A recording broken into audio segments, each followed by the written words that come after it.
Alhamdulillahilladzi arsala rasulahu bil huda wa dinil haq liyuzhirahu ala dini kullihi wa kafa billahi syahidah. Asyhadu an la ilaha illallah wahdahu la syarikalah wa asyhadu anna Muhammadan abduhu wa rasuluhu alladzi la nabiyya ba'dah, amma ba'du. Bapak dan Ibu yang dirahmati Allah, puji dan syukur kehadirat Allah yang Maha Ghafur, kita bisa bertemu kembali dalam acara kajian Ba'da Zuhur. Mudah-mudahan apa yang kita laksanakan ini menjadi usaha sederhana dalam melanjutkan tradisi yang mulia, yaitu tradisi tolabul ilmi. Ya. Disyariatkan dulu kepada saudara-saudara kita orang Kristen, orang Yahudi, ya. Jadi ada malam agung semacam Lailatul Qadar itu bukan hanya dalam ajaran Islam, ajaran Nabi Muhammad SAW, tetapi dari sejak zaman para nabi terdahulu juga sudah dikenal, ya. Ada malam istimewa seperti itu. Ya, dan masih banyak lagi lah. Nanti saya rumuskan dulu ya berapa pertemuan yang harus dibahas mengenai saum, yang intinya Bapak Ibu sekalian kita semua sebelum menginjak bulan Ramadan itu sudah siap ya terkait dengan teori ya, ilmu ya, secara teori kita sudah siap sehingga ketika praktek di bulan Ramadan itu sudah tidak usah katanya ya, karena beragama itu harus dengan ilmu ya, sedangkan kita bisa melaksanakan hukum-hukum agama dengan tenang apabila ilmu itu sudah diketahui. Jadi ini persiapan ya sebagai modal ya, pondasi pemahaman untuk melaksanakan ibadah di bulan Ramadan.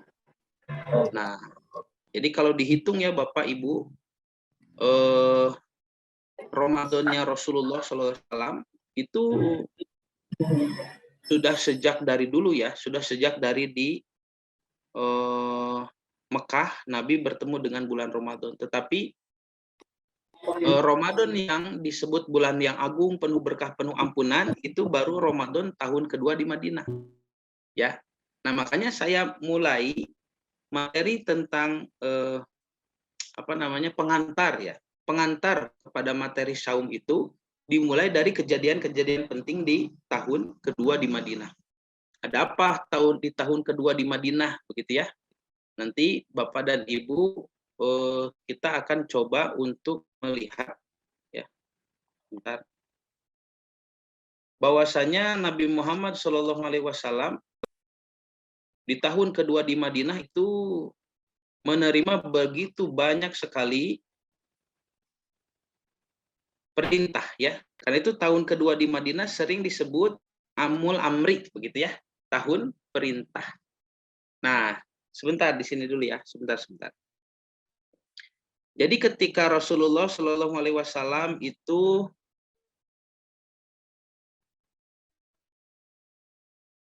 sudah diberikan pelatihan oleh Allah selama kurang lebih 13 tahun ya di Mekah. Nah, kita tahu ketika meneliti ayat-ayat tentang Mekah ya, ayat-ayat Makkiyah, ayat-ayat yang turun di kota Mekah. Sebentar. Ayat-ayat turun di kota Mekah. Nah, ini ya.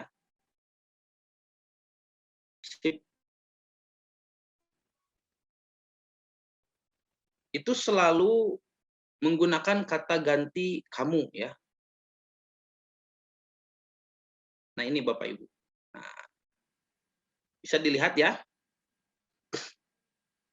Jadi periode kedua di Madinah ya, ketika setelah hijrah itu tidak langsung serta-merta Allah Subhanahu wa taala menurunkan perintah-perintah tanpa persiapan ya. Tidak. Persiapan itu sudah dimulai sejak Nabi diutus sebagai Rasul ya. Jadi ingat, Nabi Muhammad SAW diutus sebagai Nabi, diangkat ya. Diangkat sebagai Nabi itu dengan turunnya surah Al-Alaq. Surah pertama ya, yang turun di Gua Hiro itu sebanyak 5 ayat. Nah, disitulah Nabi diangkat menjadi Nabi. Setelah Al-Alaq, para ulama ahli tafsir menyebutkan turun surah Al, kemudian turun surah Al-Muzammil, nanti ada perintah sholat malam, dan kemudian turun surah Al-Mudaththir. Dengan turunnya surah Al-Mudaththir, ya, Allah berfirman, A'udzubillahi minasyaitonirrajim, bismillahirrahmanirrahim, ya ayyuhal mudaththir, kum fa'anzir. Nah, itu ya. Dengan kalimat kum fa'anzir, itu kata Imam Ibnu Katsir rahimahullah, Nabi Muhammad SAW resmi diangkat sebagai Rasul, begitu ya. Nah, maka dari sejak tahun pertama di Mekah itulah ya yang disebut dengan Amul Bi'sah. Rasulullah SAW ditempa pendidikan oleh Allah dari langit selama kurang lebih 13 tahun.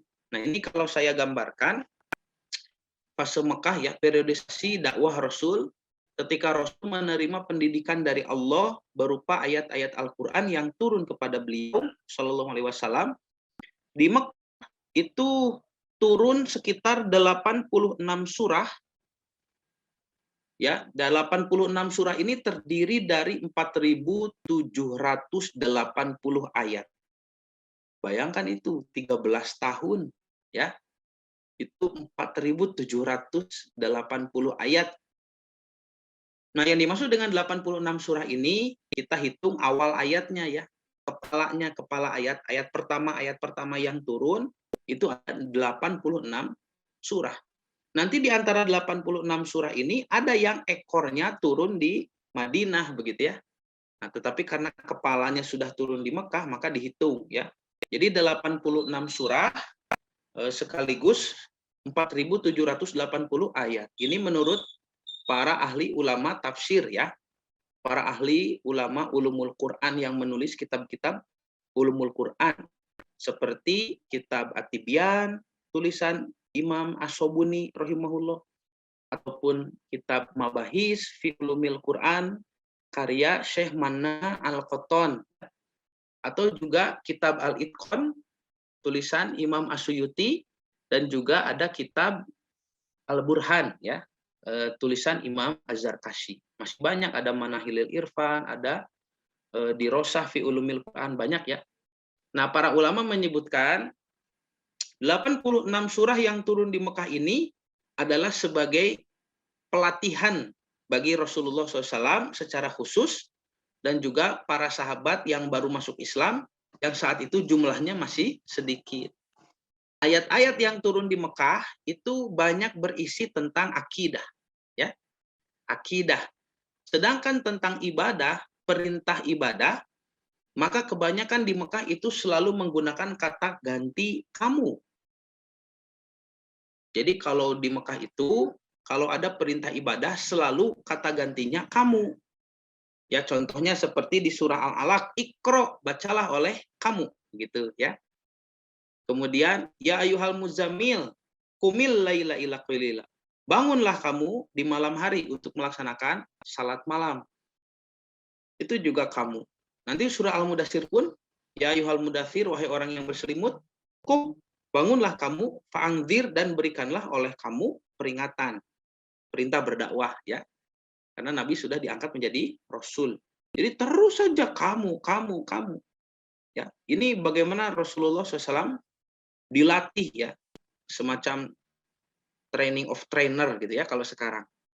Nah, maka 86 surah ini dari surah Al-Alaq, kejadian di Gua Hiro itu, sampai Nabi hijrah ke Madinah, ya, itu yang terakhir turun di Mekah adalah surah Al-Mutaffifin. Wailul lil mutaffifin, gitu ya. Itu turun terakhir di Mekah menurut para ulama. Nah, maka surah-surah ini disebut surah-surah Makkiyah. Ingat Bapak Ibu, surah-surah Makkiyah bukan artinya surah-surah yang turun kota Mekah, bukan begitu ya. Jadi surah Makkiyah itu tidak dilihat dari segi tempat ya. Bukan dilihat dari segi tempatnya turun di mana, tetapi dilihat dari segi waktu, periode di mana Nabi tinggal. Jadi disebut surah Makkiyah itu surah-surah yang turun sebelum hijrah begitu. Ketika Nabi masih tinggal di Mekah. Turunnya bisa di mana saja, tidak usah di kota Mekah, ya. Di mana saja turunnya, bisa di luar kota Mekah ya, bisa di Taif, bisa dimanapun. Nah, nanti kalau apa namanya? Madaniyah ya, itu adalah surah-surah yang turun setelah Nabi hijrah ke Madinah. Bisa jadi turunnya di mana? Tidak di Madinah ya. Nah, misalkan seperti surah An-Nasr, idza jaa nasrullahi wal fath, begitu ya. An-Nasr itu Nabi sudah di Madinah.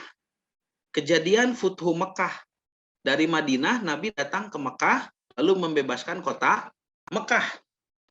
Nah, jadi suratnya Madaniyah tapi turunnya di Mekah kan begitu ya. Idza jaa nasrullah itu. Jadi tidak masuk ke Makkiyah. Padahal surat itu turun di Mekah, ya. Nah, maka penyebutan ayat-ayat Makkiyah dan Madaniyah sekali lagi tidak didasarkan daripada tempat turunnya ayat tersebut, tetapi didasarkan kepada periodisasi dakwah Rasulullah, ya. Nah, lalu Nabi hijrah setelah menghabiskan waktu 12 tahun, 5 bulan, dan 13 hari. Nah, ini lebih tepatnya ya. Jadi Nabi di Mekah itu tepatnya 12 tahun, 5 bulan, dan 13 hari. Ya, suka dibulatkan saja karena ini sudah 12 tahun setengah ya, 12 tahun lebih, disebut saja 13 tahun begitu pas Mekah. Nah, maka Nabi hijrah ke kota Madinah, nanti di perjalanan Nabi masih menerima wahyu nih. Padahal menuju hijrahnya di perjalanan, Pak. Nabi menerima surah Al-Jumu'ah. Ya, surah Al-Jumu'ah itu sampai perintah Jumatan itu terjadi di perjalanan. Maka Nabi SAW pertama kali melaksanakan ibadah salat Jumat di perjalanan, yaitu setelah Nabi membangun Masjid Quba ya. Setelah Nabi membangun Masjid Quba, Nabi melanjutkan perjalanan ke Madinah, lalu di tempat yang bernama lembah ya, Batnin Wadin ya, di tengah lembah milik keluarga Banu Salim. Ya, Banu Salim itu Rasulullah SAW menerima perintah salat Jumat, dan Rasul melaksanakan salat Jumat di situ dengan segelintir orang saja. Ya, di lembahnya Banu Salim. Nah, pertanyaannya, kalau surah Al-Jumu'ah turun ketika Nabi sedang dalam perjalanan dari Mekah ke Madinah, berarti surah Al-Jumu'ah masuknya kemana? Surah Makkiyah atau surah Madaniyah? Gitu ya. Nah, itu tinggal disepakati saja oleh para ulama ya, menjadi ijma ya, disepakati menjadi bagian dari surah Madaniyah ya, kalau tidak salah. Nah, Nabi masuk ke kota Madinah sampai ya ketika hijrah itu, maka Rasulullah SAW disambut oleh sahabat Ansor dan sahabat Muhajirin yang sudah tiba lebih dulu di kota Madinah. Saat itu masih bernama Yasrib ya, kota Yasrib begitu nama asli yang digunakan oleh penduduk Madinah, orang Arab ya. Sedangkan Yahudi Madinah menyebutnya dengan istilah Medinta. Ya, kota Medinta. Maka Nabi Muhammad SAW mengetahui bahwa Medinta itu adalah kotanya Nabi terakhir yang ditunggu-tunggu oleh bangsa Yahudi, ditunggu-tunggu oleh orang Kristiani. Maka ya, Medinta itu dalam ejaan bahasa Arab, dalam ejaan Nabi Muhammad SAW itu menjadi Madinah. Karena memang benar Nabi menamai kota itu dengan kota Madinah, ya, Madinah Al-Munawwarah. Nah, Bapak dan Ibu yang dirahmati Allah, di kota Madinah, Nabi Shallallahu Alaihi Wasallam menerima 28 surah yang terdiri dari 1456 ayat, ya, dari surah Al-Baqarah sampai surah Alam Nasroh, ya. An-Nasr itu, idza jaa nasrullah ya, mohon maaf. Itu kepalanya ya. Nah, dari An-Nasr itu masih turun beberapa surah yang lain, tetapi merupakan ekor-ekor dari surah yang kepalanya sudah diturunkan, begitu. Makanya yang terkenal akhir ayat itu yang mana sebetulnya? Ya, Yang paling masyhur ya, pendapat yang paling masyhur akhir ayat itu kan surah Al-Maidah ya. Al-yauma akmaltu lakum dinakum itu. Tetapi sebetulnya para ulama ahli tafsir memiliki penjelasan bahwa ayat tersebut bukan ayat paling terakhir ya.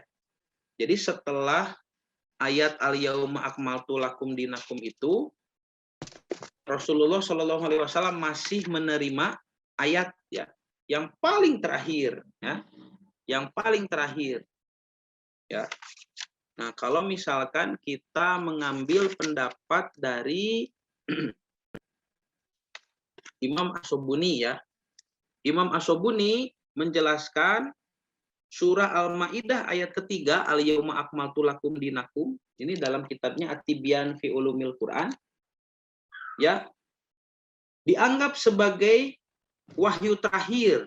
Kata beliau, fahuwa ra'yun goirus sohih. Itu adalah pandangan yang tidak benar. Ya, tidak benar. Kenapa? Karena ayat yang mulia itu, Al-Maidah ayat ketiga, al-yauma akmaltu, ya, nazalat ala Rasulillah SAW fi hajatil wada, turun kepada Rasul ketika haji wada, wahuwa waqifun bi arafata, sedangkan beliau dalam keadaan wukuf di Arafah. Waqad asya sallallahu alaihi wasallam ba'daha ya wahidan wa thamanina yauman, dan setelah menerima ayat itu di Haji Wada Nabi masih hidup setelahnya 81 hari. Ya, kemudian sebelum kewafatan Rasulullah ya 9 hari ya. Bitis'in layalin, 9 hari sebelum wafatnya Rasulullah SAW. Jadi ada 1 hari yang mana hari itu adalah 81 hari setelah Haji Wada dan 9 hari sebelum Nabi wafat. Bisa dipahami ya? Nah, maka di hari tersebut turunlah ayat yang paling terakhir. Ya, yaitu ayat di surah Al-Baqarah 281. Ya, 281 yang bunyinya wattaqu yauman itu fatakunu hiya akhiru ma nazala atau manuzila, dan itulah ayat terakhir yang diturunkan. La ayatal maidah, bukan ayat di surah Al-Maidah. Wahada wa ra'yu sahih, dan inilah pandangan yang paling benar ya, binuzuli hadil ayatil karimah, dengan turunnya ayat yang terakhir ini, in koto al wahyu, terputuslah wahyu. Bahkan ada lika akhiru itisolu samai bil ardi, dan itulah terakhir kali langit dan bumi ini tersambung ya.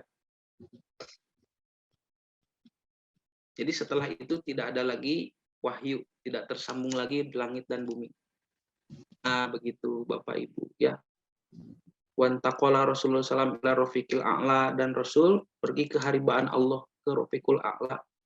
Ba'da nuzuli khotamul Quran, setelah turunnya penutup Quran itu ya, surah Al-Baqarah ayat 281. Ba'daan adal amanah, setelah menyempurnakan amanah, wabalagu risalah, dan menyampaikan risalah, wahudan nasi ila ya ila dinillah, dan petunjuk bagi manusia kepada agama Allah. Nah, jadi menurut para ulama ya, akhir dari wahyu ayat di kota Madinah itu surah Al-Baqarah ayat 281 ya. Nah, maka ketika Rasulullah SAW wafat, beliau menghabiskan waktu 9 tahun, 9 bulan, 9 hari. Ini suka dibulatkan saja menjadi 10 tahun begitu ya.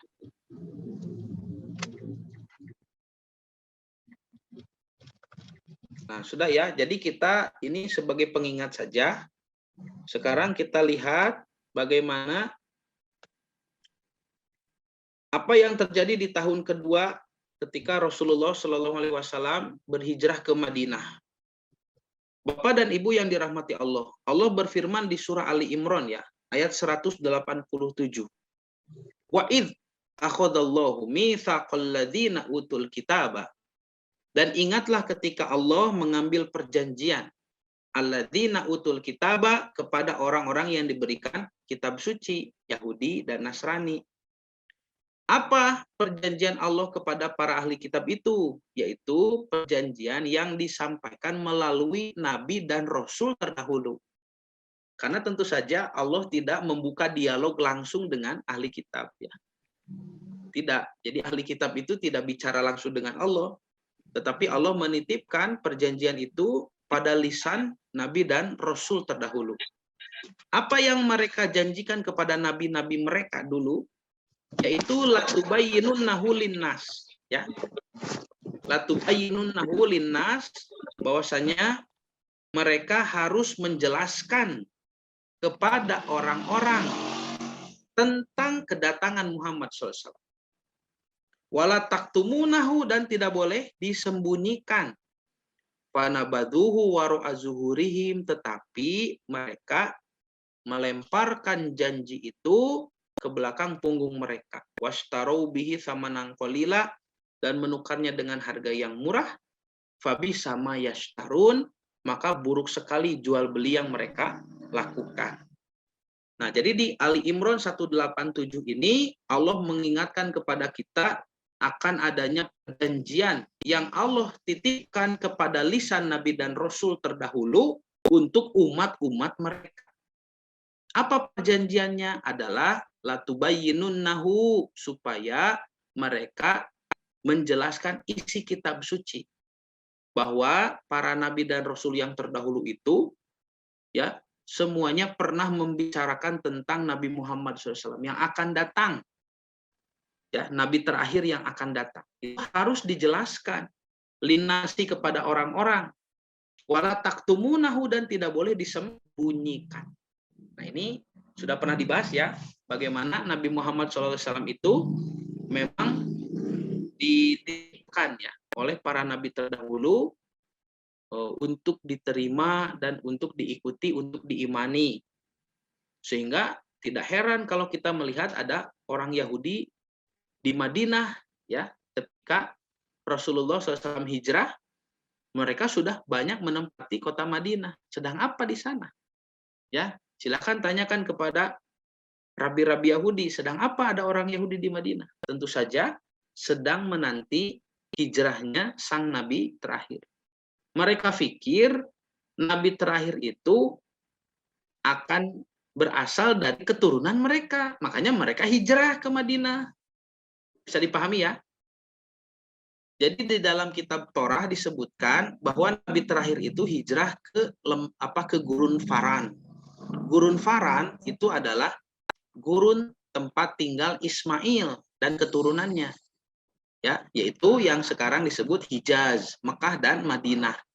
Makanya orang Yahudi dulu berbondong-bondong datang ke kota Madinah dengan maksud, dengan harapan, dengan pemahaman, dengan sangkaan bahwa Nabi terakhir itu adalah mereka atau keturunan mereka. Jadi mereka harus pindah ke situ, ke Madinah, sehingga nanti diangkat menjadi Rasul di sana.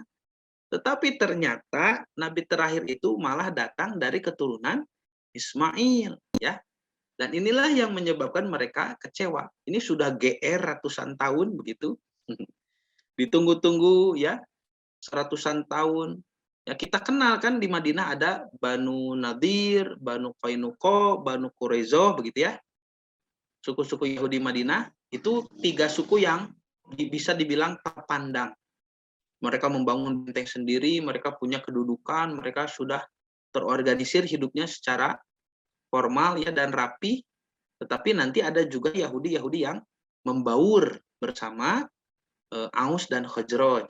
Cikal bakal Aus Khazraj itu cikal bakal sahabat Ansor, ya.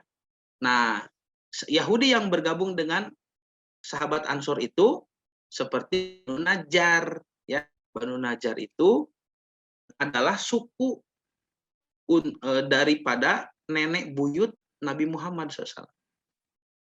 Jadi Nabi Muhammad SAW memiliki nenek buyut, ibunya Abdul Muthalib, begitu, ya. Nah, ibunya Abdul Muthalib itu dari suku Banu Najjar di Madinah asalnya itu. Berarti kita bisa lihat dalam piagam Madinah. Nabi Muhammad pernah menulis piagam Madinah. Di antara pasalnya ada yang berbunyi Wamin Yahudi Bani Najjar, ya, dan aturan ya dari Yahudi Bani Najjar, ya. Jadi Banu Najjar itu dikenal sebagai suku Yahudi Madinah yang berbaur begitu. Nah, kalau data ini benar, berarti nenek buyut Rasul itu masih keturunan Yahudi, ya, Yahudi Madinah. Jadi Nabi Muhammad itu kan Muhammad bin Abdillah bin Abdul Muthalib bin Hashim. Gitu. Nanti kesananya bin Hashim bin Abdi Manaf bin Qusay bin Kilab kan begitu. Nah Hashim ini berarti kakek buyut Nabi. Ya, Muhammad bin Abdullah kan bin Abdul Muthalib. Ya, Abdul Muthalib bin Hashim. Hashim ini kakek buyut. Hashim, pemuda dari Quraisy, dari Mekah, mengadakan perjalanan ke negeri Syam. Lalu di Madinah, di Yasrib waktu itu, Hashim mampir selama beberapa pekan ya untuk beristirahat, untuk ya persiapan untuk perjalanan lebih jauh dan bertemu dengan perempuan yang beliau cintai ya nantinya. Beliau cintai lalu beliau nikahi. Itulah Salma binti Amr. Salma binti Amr ini nenek buyut Rasulullah SAW. Ibunya Abdul Muthalib ya. Salma putrinya Amr. Amr ini tokoh terpandang di kalangan Banu Najjar. Jadi Salma binti Amr itu dari Banu Najjar di Madinah, dan Banu Najjar itu dikenal sebagai suku Yahudi Madinah. Nah, itu yang dijelaskan oleh Imam At-Tabari di dalam kitab tarikhnya, Tarikhut Tabari ya, Tarikh atau Tarikh Umam wal Muluk ya. Nah, Bapak dan Ibu yang dirahmati Allah, nanti yang sulit itu melacak apakah Banu Najjar, suku daripada nenek buyut Rasulullah ini, dikenal sebagai Yahudi Madinah itu Yahudi asli turunan Bani Israel atau orang Arab yang masuk agama Yahudi. Nah, itu juga masih ada kemungkinan ya. Ini yang sulit dilacak. Tetapi dari beberapa kuliah yang saya ikuti, dari beberapa pakar ya, seperti dari Yahudi Indonesia ya, dari Graham Mu'alaf, dari penulis buku Yahudi Madinah ya, Ustadz Wisnu Tanggap Prabowo, dulu saya pernah ikut menyaksikan ya seminar online-nya. Memang diduga kuat Banu Najjar itu bukan Arab yang masuk agama Yahudi, tetapi keturunan asli Bani Israel ya. Masih nyambung kepada Nabi Daud nasabnya itu. Nah, kalau begitu berarti unik ya, Bapak Ibu. Nabi Muhammad SAW itu memiliki darah yang unik ya. Dari kakeknya, dari Abdul Muthalib. Jadi Abdul Muthalib itu putra dari seorang bapak yang asli turunan Quraisy ya, Mekah, Banu Ismail, dan ibu yang dari turunan Najjar, Banu Najjar, dari Bani Israel. Makanya perpaduan darahnya itu di Abdul Muthalib ya, nanti turun kepada Abdullah dan turun kepada Nabi Muhammad SAW. Hybrid, nah, ya. Kalau data ini benar ya, ini masih dalam penelitian. Nah, Bapak dan Ibu yang dirahmati Allah, jadi ketika Nabi itu datang, sebetulnya Allah tidak memindahkan ya. Nabi terakhir itu ternyata dari keturunan orang lain, tidak, masih ada sambungannya.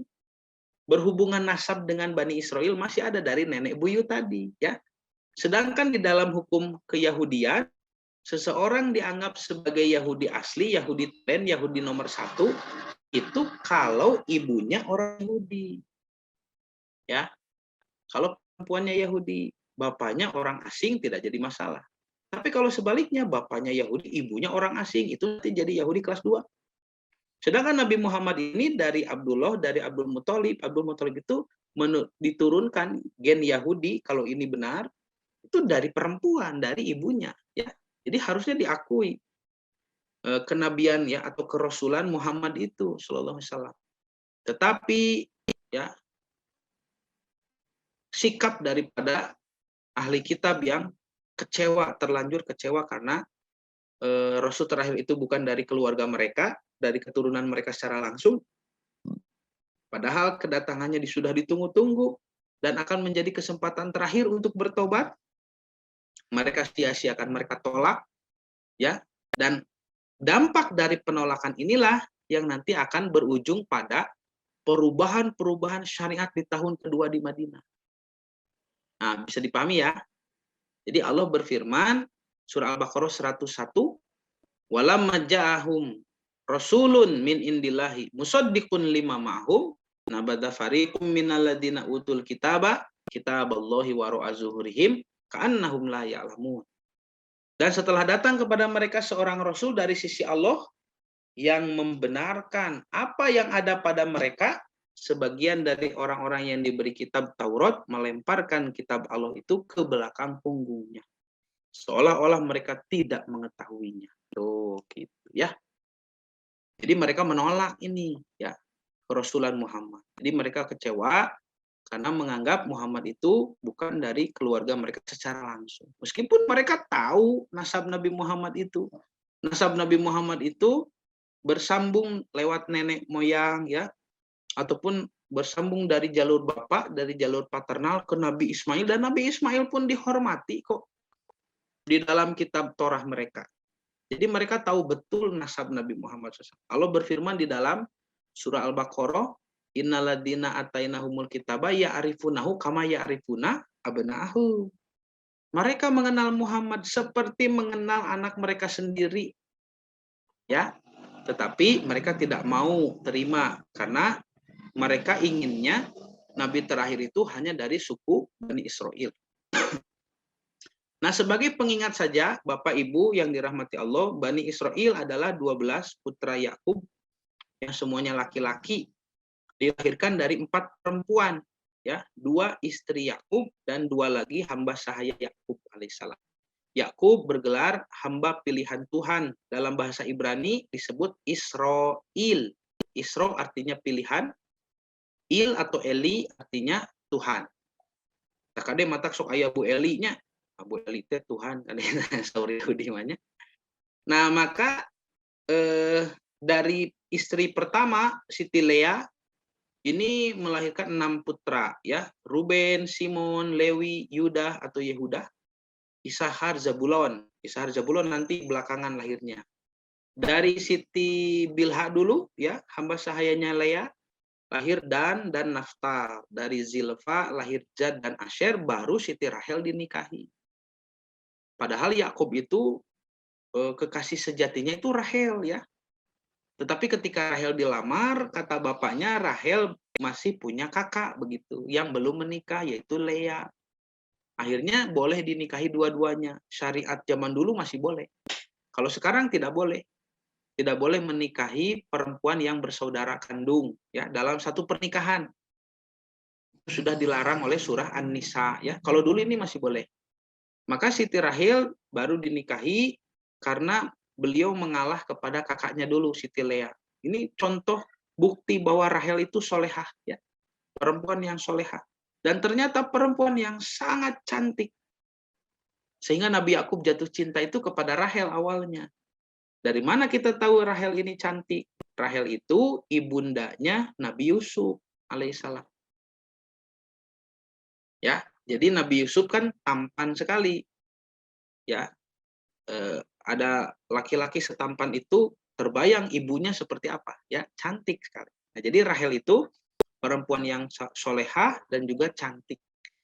Melahirkan Yusuf dan Bunyamin, ya, kemudian inilah 12 putra Yakub, ya, disebut anak cucu Yakub, gelarnya Israel, karena Yakub bergelar Israel disebut Bani Israel.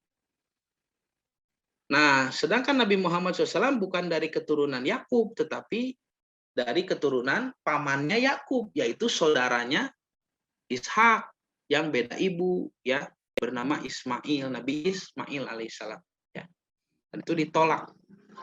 Nah, sudah Bapak dan Ibu yang dirahmati Allah, ketika mereka menolak Nabi Muhammad SAW, ya, di tahun kedua di Madinah sampai tahun kedua, ternyata Nabi Muhammad itu masih berkiblat ke Baitul Maqdis. Jadi orang Yahudi menyebutnya Beit Hamikdash, Baitul Maqdis ya. Bait itu bait ya, baitu, ha itu alif lam. Hamikdash itu al-Maqdis gitu ya. Kalau dalam bahasa Arab. Jadi Baitul Maqdis itu bahasa Ibraninya Beit Hamikdash. Masih berkiblat ke sana Rasulullah SAW itu. Kemudian Rasul juga masih saum tanggal 10 bulan Muharram. Dulu wajib ini. Jadi saum yang wajib itu dulu nanti dibahas ya di episode Ramadan. Saum yang wajib sebelum Ramadan itu adalah saum Ayyamul Bid. Setiap bulan 3 hari, gitu. Tanggal 13, 14, dan 15. Dan saum ini 10 Muharram. Ya. Nah, lalu Nabi pun menerapkan hukum rajam bagi orang yang berzina. Apakah itu sudah menikah ya atau masih lajang, pemuda-pemudi yang berzina? Semuanya dipukul rata rajam dulu begitu. Nah, setidaknya 3 syariat ini, 1 kiblat, 2 saum 10 Muharram, 3 hukum rajam, ini syariat yang sama yang dilakukan oleh Yahudi berdasarkan hukum Torah. Bukan artinya Nabi Muhammad itu mengikuti Torah, bukan begitu ya. Tetapi Nabi Muhammad diberi syariat oleh Allah di dalam Al-Quran, yang mana syariat Quran saat itu sama, masih serupa, masih sama dengan syariat Torah orang-orang Yahudi. Mereka berkiblat ke Yerusalem, Nabi pun berkiblat ke sana. Mereka Yahudi saum 10 Muharram, Nabi pun diperintah saum. Ya, dan mereka punya hukum rajam bagi para pejinah, maka Nabi Muhammad SAW pun ya itu menerapkan hukum rajam.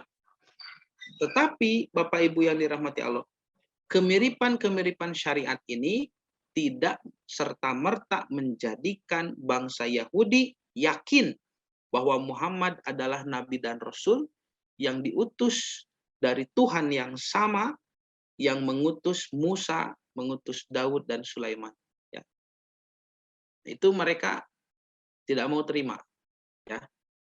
Nah, sehingga Rasulullah SAW pun, jadi secara syariat, 3 syariat itu sama dengan mereka. Lalu secara muamalah, Nabi pun diperintahkan untuk berbuat adil kepada mereka. Maka Nabi membuat piagam Madinah. Di antara isi perjanjiannya, ini ada 45 pasal, tapi tentu saja tidak akan dibacakan semuanya ya, hanya sampel saja. Disebutkan di pasal pertama bahwa bangsa Yahudi dapat hidup damai bersama kaum muslimin. Tuh. Ya. Kurang adil apalagi nih? Tidak ada diskriminasi. Dan bebas menjalankan peribadatannya masing-masing sebagai kafir dhimmi, orang kafir yang hidup dalam naungan pemerintahan Islam. Pasal kedua, kaum muslimin dan Yahudi harus saling menolong untuk melawan siapa saja yang memerangi. Jadi orang kafir ini sudah diberi hak tinggal bersama, hidup berdampingan, juga mendapat hak perlindungan. Cobi. Berarti kalau orang Yahudi, Banu Nadir, Banu Qainuqa, Banu Quraizo, apakah itu Banu Najjar, ada masalah konflik dengan suku yang lain, nanti orang Islam di Madinah itu akan membantu, ya. Dan begitu juga sebaliknya, kalau umat Islam sedang ada masalah dengan orang lain, suku-suku lain, atau terjadi peperangan, maka Yahudi harus membantu umat Islam. Ya. Pasal 3, kaum muslimin dan Yahudi harus saling menasihati dan saling menolong dalam melaksanakan kebajikan dan keutamaan. 4, bahwa kota Madinah adalah kota suci yang wajib dihormati oleh pihak yang terikat dengan perjanjian ini. Tuh. 5, siapa saja yang tinggal di dalam atau di sekitar kota Madinah wajib dilindungi keamanan dirinya. Kecuali orang yang zalim dan bersalah, sebab Allah menjadi pelindung bagi orang yang baik dan berbakti. Nah, ini contoh ya pasal-pasal di Piagam Madinah. Jadi semuanya adil ya. Rasulullah SAW merumuskan aturan yang tidak mengandung diskriminasi perbedaan agama ya. Jadi secara muamalah silahkan bertoleransi, bebas, longgar ya. Secara muamalah longgar. Kita punya tetangga ya misalkan orang Kristen sedang bangun rumah, boleh dibantu, silahkan bantu, ya. Itu bermuamalah. Muamalah itu kehidupan kita sehari-hari sebagai makhluk sosial. Makan, minum, berpakaian, berbicara, bergaul, itu muamalah. Silahkan. Dalam hal muamalah, toleransi atau tasamuh itu hukumnya bebas.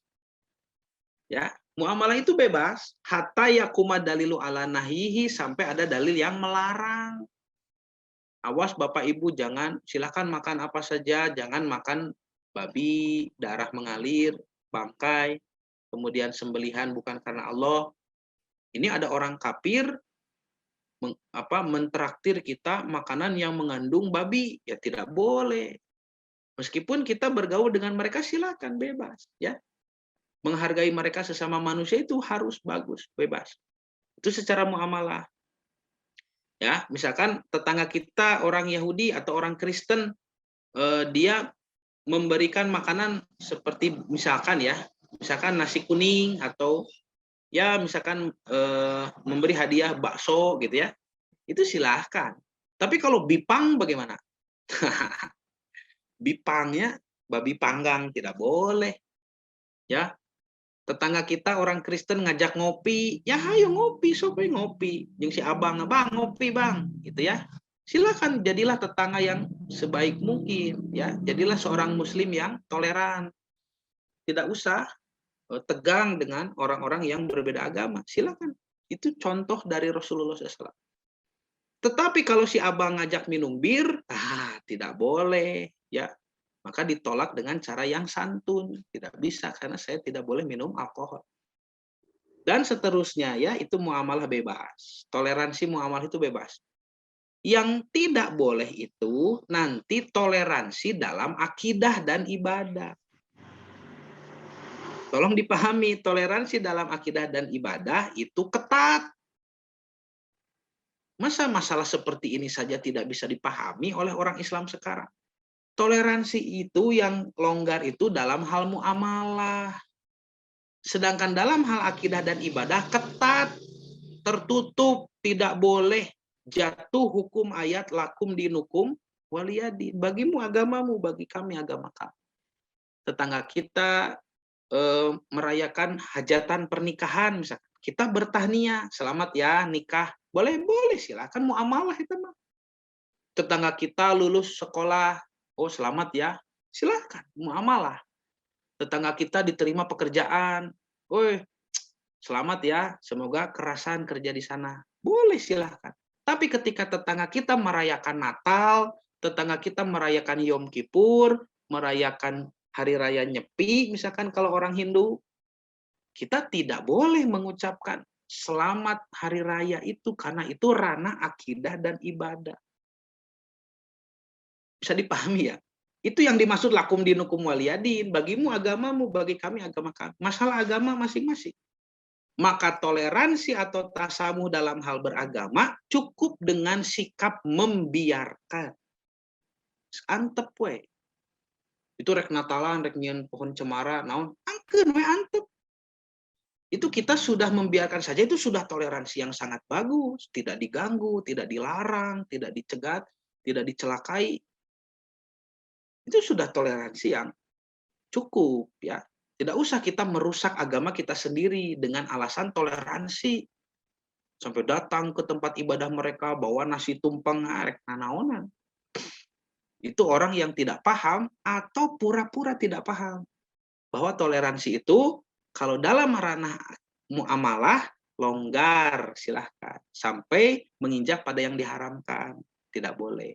Tapi kalau dalam ranah ibadah dan akidah, ketat, toleransi itu tidak boleh seenaknya. Jatuh hukum lakum dinukum waliyadin, ya. Nah, Bapak dan Ibu yang dirahmati Allah, jadi ini bentuk toleransi Nabi dalam bermuamalah, membuat piagam Madinah. Sudah begitu adil, sudah begitu baik, ya. Rasulullah sangat toleransi kepada orang-orang Yahudi di Madinah, tetapi bagaimana respon mereka?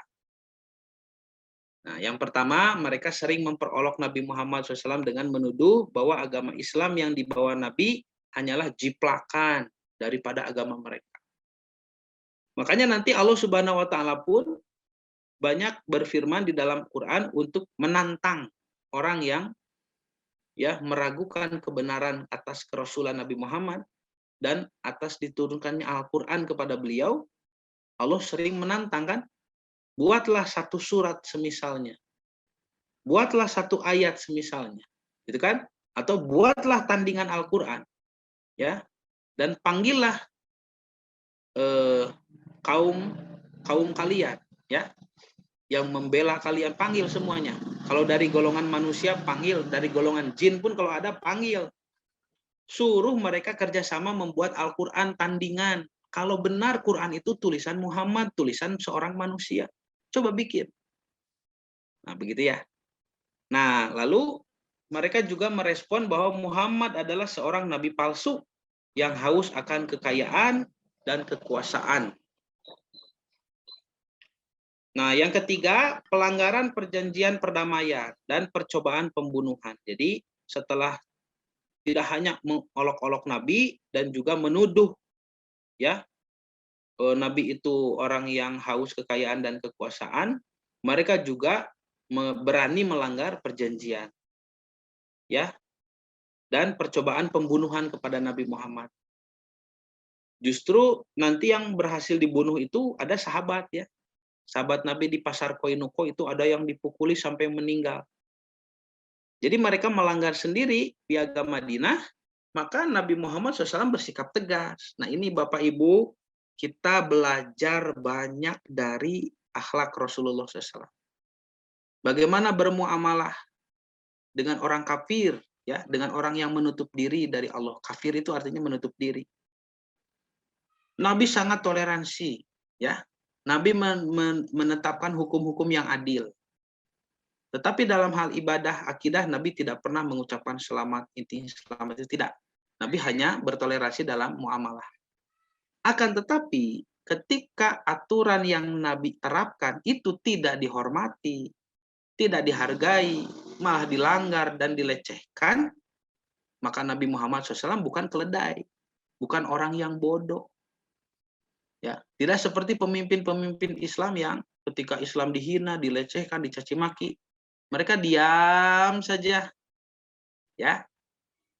Gimana ini katanya seorang kiai. Oh, katanya ini Habib. Tapi ketika Islam dihina, Islam dilecehkan, Islam direndahkan, mereka diam saja. Oh, ternyata mereka memang sudah terlalu anteng dengan hadiah-hadiah yang diberikan oleh musuh Islam. Nah, disinilah Rasulullah SAW bersikap. Rasul membuat pasukan perang dan mengusir Banu Nadir dari Madinah dan mengusir juga Banu Koinuko dari pasar Madinah. Pasar Koinuko. Yang tertinggal nanti Banu Quraizoh saja. Sehingga Banu Nadir dan Banu Koinuko itu mereka bersatu nantinya, lalu mengajak suku-suku lain di luar Madinah yang memusuhi Islam, termasuk kafir Quraisy di Mekah, diajak tuh untuk menyerang Madinah. Ya, kafir Quraisy Mekah, suku Quraisy, suku ini, suku itu, Bani Gatafan, semuanya diajak sampai terkumpul 10.000 orang. Dan 10.000 orang itu mereka bersepakat menyerang Madinah. Itulah yang disebut dengan Perang Khandaq, ya. Perang Parit, begitu ya. Perang Parit. Nah, jadi Bapak dan Ibu yang dirahmati Allah, seorang Muslim tidak boleh terjatuh pada lubang yang sama 2 kali. Nabi Muhammad SAW dari situ tidak pernah lagi memberikan kelonggaran kepada bangsa Yahudi. Nah inilah gagahnya pemimpin Islam. Karena ada satu sahabatnya dibunuh di pasar Koinuko. Semua Yahudi Banu Koinuko diusir dari Madinah. Karena melanggar aturan Nabi. Nanti ada sahabiat perempuan yang, mohon maaf, roknya disingkapkan begitu, ya, di pasar Koinuko. Nabi pun bereaksi. Ya, sampai diusirnya Koinuko dari Madinah. Nanti Banu Nadir melakukan percobaan pembunuhan, menimpakan batu dari atas kepala Nabi, maka Nabi pun mengusir Banu Nadir. Ya, lihat ini pemimpin Islam, ini pemimpin agama Allah. Ya, tetapi bagaimana sekarang kondisi kita? Ada tidak pemimpin seperti itu? Tidak ada. Bayangkan oleh Bapak dan Ibu, dari tahun 1948,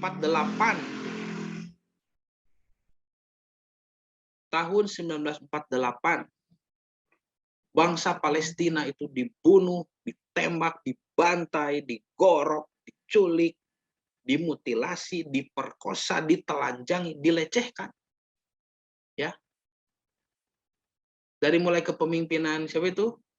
Si Laknatullah, ya, yang meninggal jadi kerangka hidup itu, yang komanya bertahun-tahun, Ariel Sharon, ya, si Ariel Sharon, sampai ke Benjamin Netanyahu sekarang. Israel terus saja menindas Palestina. Kamarana pemimpin Islam na cari cing, ya.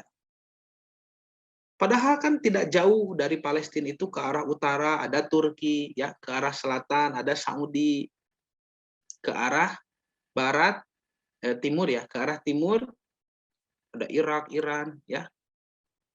Tetapi tidak ada yang bisa berani bereaksi. Kenapa? Karena sudah menjadi contoh pemimpin-pemimpin yang berani bereaksi langsung kan dieksekusi. Seperti Saddam Hussein, ya, itu beliau berani. Raja Faisal. Nah, di Saudi Arabia itu ada Raja Faisal yang dulu satu-satunya raja yang berani menentang Zionis. Langsung dibunuh kan di istananya sendiri. Ketika menerima tamu dari Kuwait, Raja Faisal tertipu oleh sesosok, ya, yang berpura-pura menjadi tamu dari Kuwait padahal dia hendak membunuhnya, ditembakkan dari jarak dekat di kepala dan di dadanya. Raja Faisal, ya, rahimahullah, semoga Allah merahmatinya. Karena beliau berani sekali, ya, minyak itu diembargo, tidak dikirim, Amerika tidak dikirim minyak sampai Menteri Amerika itu ada yang datang ke Saudi untuk mengemis-ngemis, ya, supaya raja mau menghentikan embargo itu. Kemudian Raja Faisal juga pernah mengajak Mesir dan Lebanon, ya, kalau tidak salah, itu menyerang Israel. Perang langsung, Pak. Perang itu tahun 70-an. Itu Raja Faisal, itu pemimpin Islam. Lain kakalanu cari cing, nya. Nah, atau contoh lain misalkan Muammar Gaddafi. Muammar Gaddafi ingin menyingkirkan dominasi Zionis, Yahudi jahat dari Afrika, ya. Muammar Gaddafi ingin membuat USA tandingan. Kalau USA di barat sana United States of America, Muammar Gaddafi ingin membuat United States of Africa, begitu, ya. Dengan mata uang dinar dan dirham, dengan mata uang sendiri, sehingga Afrika menjadi negara kaya nanti, ya, negara kaya dengan mata uang sendiri itu. Tetapi ini akan merugikan pihak Zionis, negara Inggris, negara Prancis, Amerika Serikat, rugi karena mereka melakukan kolonialisasi di Afrika dan banyak proyek yang mereka garap di sana. Akhirnya Muammar Gaddafi-nya yang dibunuh, ya, dikudeta, dibunuh oleh rakyatnya sendiri. Atau Presiden Mursi di Mesir yang juga dikudeta, ya, dipenjarakan. Begitulah nasib tragis dari pemimpin yang berani melawan Zionis. Bukan pemimpin Islam yang mengaku-ngaku membela kepentingan kaum muslimin, tapi tidak beraksi apa-apa. Hanya bisa centil di depan media. Hanya bisa acting di depan kamera. Ya, menjanjikan ini dan itu, tapi 0 sen. Ya, malah dia daftar menjadi anggota NATO, ya, North Atlantic Territory Organization, ya. Jadi persatuan angkatan bersenjata puluhan negara yang siap membela Israel. Ya, silakan Bapak dan Ibu cek sendiri siapa anggota NATO itu, ya. Negara Islam yang menjadi anggota NATO, cek sendiri, ya, di Google. Cek di Wikipedia NATO, NATO, NATO, lalu cek negara anggota NATO mana saja, lihat mana ada bendera negara Islam di situ. Itu anggota NATO. Dan markas NATO di sana. Dan dibiayaan taku presiden Islam eta. Ya. Karena hubud dunia, ya. Kita berharap panjang, berharap banyak kepada pemimpin Islam itu, tapi dia tidak pernah melakukan tindakan apapun. Padahal Palestina itu dekat sekali dengan negaranya. Nah, Bapak dan Ibu yang dirahmati Allah, ini contoh ya tentang pemimpin Muslim yang sejati, Nabi Muhammad SAW. Ketika terjadi tragedi di pasar Koinuko, bangsa Koinuko diusir dari Madinah. Juga ketika terjadi konspirasi suku Nadir, Yahudin Banu Nadir juga diusir dari Madinah. Ya, maka Banu Nadir dan Banu Koinuko ini nanti menguasai perang Pahit, itu perang Khandaq. Dan di perang Khandaq, ya, Banu Quraizoh itu berkhianat. Maka Banu Quraizoh pun dieksekusi oleh Nabi. Semuanya dihukum kisos, ya, karena membahayakan nyawa ribuan penduduk Madinah waktu itu. Nah, selesai perang ini, perang Khandaq, Nabi menghukum kisos Banu Quraizoh, dan nanti Nabi membalas penyerangan ya Yahudi tersebut di perang Khaybar, sehingga benteng Khaybar itu berhasil direbut hanya oleh Ali bin Abi Thalib dan beberapa sahabat lain. Ali bin Abi Thalib yang menerobos masuk ya benteng Khaybar sampai luluh lantah, dan sampai Nabi Muhammad SAW bisa menguasai bangsa Yahudi saat itu. Ya, kemudian harta gonimahnya juga banyak sekali. Ya, lalu setelah perang Khaybar, Yahudi itu menyerah dan mengajukan perjanjian damai. Nabi diterima, perjanjian damainya sudah diampuni. Tetapi ketika Nabi Muhammad SAW dihidangkan makanan, mereka masih mencoba meracuni Nabi Muhammad SAW. Ya, jadi ini mungkin yang dimaksud dengan pertanyaan Ibu ya di kolom chat tentang isu di Wikipedia bahwa Muhammad SAW pernah mencoba mau bunuh diri. Yang mana maksudnya ya? Tidak ada riwayat seperti itu. Jadi sejarah Nabi itu harus didasari kepada riwayat yang sahih. Mana ya riwayatnya? Justru jangan ditanyakan kepada kami para pelajar, karena kami tidak tahu kisah itu. Justru tanyakan kepada pihak Wikipedia, di mana tidak ada riwayat satupun mengatakan Nabi pernah bunuh diri. Yang ada itu Nabi ketika sedang makan pernah dicoba untuk diracuni. Maka makanan itu sudah digigit oleh Nabi. Lalu turun wahyu, Nabi memuntahkannya. Dan konon katanya sisa-sisa racun itu ada yang tertelan. Dan itu menjadi penyakit yang terasa di kemudian hari. Efeknya terasa ketika Nabi Muhammad SAW pun wafat begitu. Nah, apakah ini yang dimaksud Nabi menelan racun? Ya, bukan percobaan bunuh diri. Ya, jadi mohon maaf saya belum pernah dengar ya ada riwayat mengatakan Nabi pernah mencoba untuk bunuh diri. Nah, Bapak dan Ibu yang dirahmati Allah, disinilah Allah Subhanahu wa Ta'ala memutuskan rahmat kepada bangsa Yahudi. Ya, maka di tahun kedua ini semuanya terjadi ketika mereka sudah datang ke Madinah dari dulu, menunggu-nunggu dan menanti Rasul terakhir, lalu kemudian Rasul terakhir itu datang ke Madinah dan masih melaksanakan 3 syariat yang sama dengan hukum Torah, yaitu berkiblat ke Baitul Maqdis, melaksanakan hukum rajam dan saum di tanggal 10 Muharram. Maka ketiga syariat itu oleh Allah dirubah. Inilah pemutusannya, ya. Dirubah oleh Allah. Kiblat pindah dari Masjidil Aqsa ke Masjidil Haram, ya, ke Mekah. Dengan turun surah Al-Baqarah 144. Allah berfirman, "Qad naro taqalluba wajhika fis sama." Sungguh telah sering kami melihat wajahmu ditengadahkan ke langit. Falan walliyannaka qiblatan tardoha, ya, maka kami akan menghadapkan kiblat bagimu kepada kiblat yang kamu ridhoi. Fawali wajhaka syatrul masjidil haram, maka hadapkanlah arah ibadahmu itu ke Masjidul Haram. Tuh, disinilah pindah kiblat ya. Wahai sumakuntum fawallu wujuhakum syatroh, dan dimanapun kamu berada hadapkanlah wajahmu ke sana, ke arah Masjidul Haram. Wa innal ladzina utul kitaba la ya'lamuna annahul haqqu mir rabbihim. Dan orang yang diberi kitab itu Yahudi dan Nasrani, mereka tahu bahwasanya pindah kiblat ke Mekah itu adalah hak, kebenaran dari Tuhan mereka. Mereka tahu ya, karena mereka sudah mengenal kiblat Yerusalem dari dulu dan mereka pun mengenal bangunan Ka'bah di Masjidil Haram dari dulu.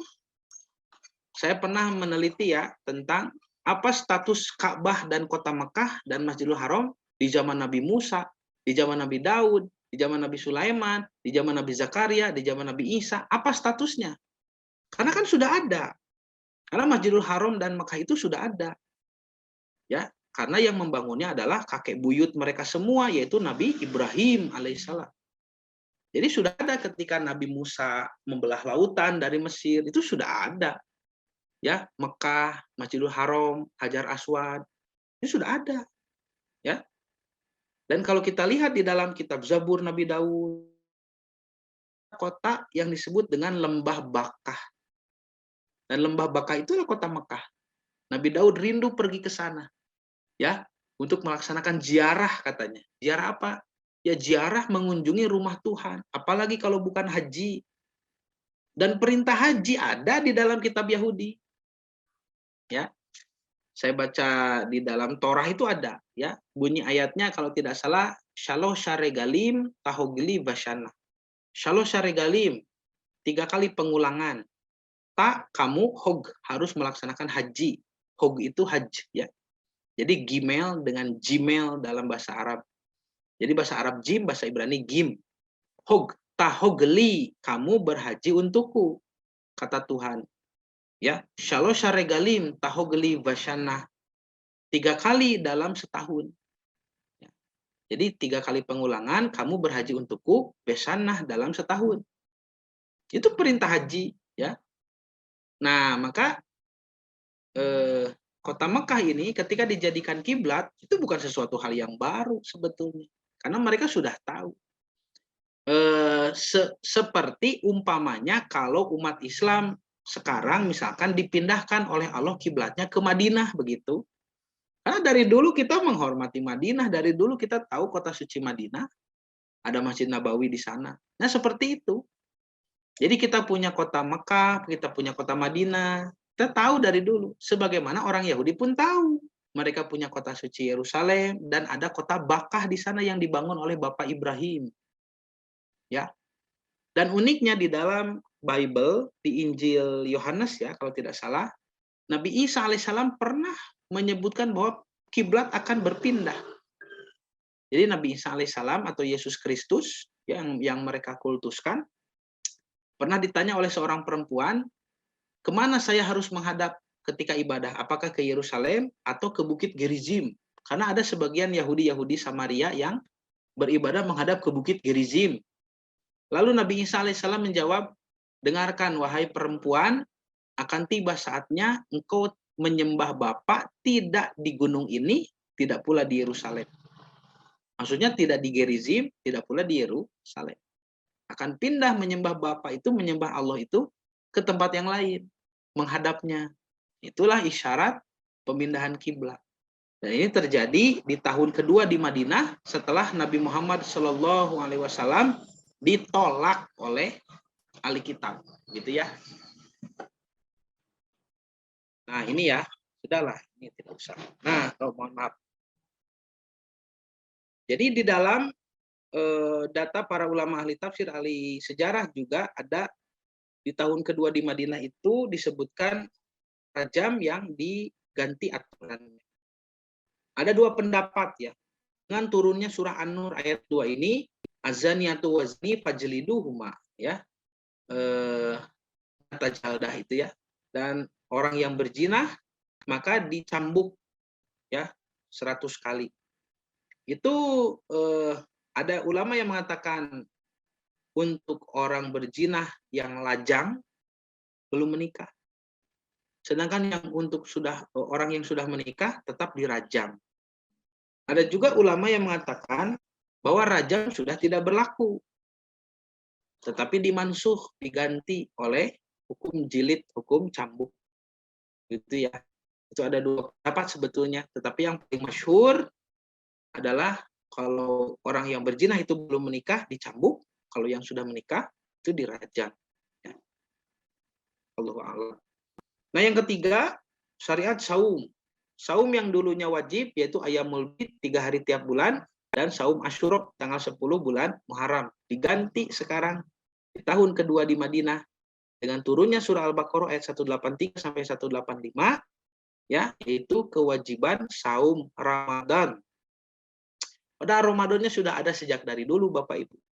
Dari sebelum Nabi Muhammad lahir Ramadan itu sudah ada. Artinya selama di Mekah pun 13 kali Nabi bertemu Ramadan, tidak pernah tuh Nabi mengatakan Ramadan bulan agung penuh berkah penuh ampunan. Baru pertama kali disebutkan seperti itu di Madinah tahun kedua. Gitu ya. Ada apa ini? Jadi bukan semata-mata Ramadannya. Ya, menjadi bulan agung penuh berkah penuh ampunan itu karena ada perintah saum. Jadi keagungan, magfirah, ampunan, ya kemuliaan, pahala besar di bulan Ramadan hanya didapat oleh orang-orang yang saum. Nutu saum tuh menang nanaon. Jadi jangan tertipu kemasan. Disambut Ramadan di mana-mana, dibuat baligo, dibuat poster di mal-mal, di pinggir jalan, ya, di media, televisi, internet. Marhaban ya Ramadan. Ya, selamat datang bulan Ramadan. Ari saum henteu geura. Lalu tiba-tiba ikutan sholat id dan merasa kembali kepada fitrah, kembali suci. Di mana tuh, ya? Jadi bagi orang yang tidak saum, jangan harap mendapatkan kemuliaan bulan Ramadan. Di Ramadan menjadi mulia karena ada perintah saum, ya. Dan juga nanti ada informasi bahwa Al-Qur'an turun ya di bulan Ramadan. Nah, begitu Bapak dan Ibu yang dirahmati Allah. Jadi 3 peristiwa ini, kiblat pindah ke Mekah, hukum rajam juga diganti dengan hukum jilid, atau ada juga yang menyebut ditambah begitu. Kemudian syariat saum di bulan Ramadan, yang nanti di ujung Ramadan itu menginjak 1 Syawal diikuti perintah zakat fitrah, ya, zakat fitrah. Di awal Ramadan ada perintah qital, perintah perang. Bukan perintah perang, perintah mengambil harta kembali, ya, merampas kembali harta mereka yang pernah dirampas oleh kafir Quraisy. Sedangkan kebetulan Abu Sufyan waktu itu sedang belanja ke negeri Syam. Makanya Nabi mau mencegat Abu Sufyan dan meminta keadilan begitu. Makanya Nabi hanya membawa segelintir orang. Ya, maksudnya tidak banyak, ya, hanya 314 orang. Ya.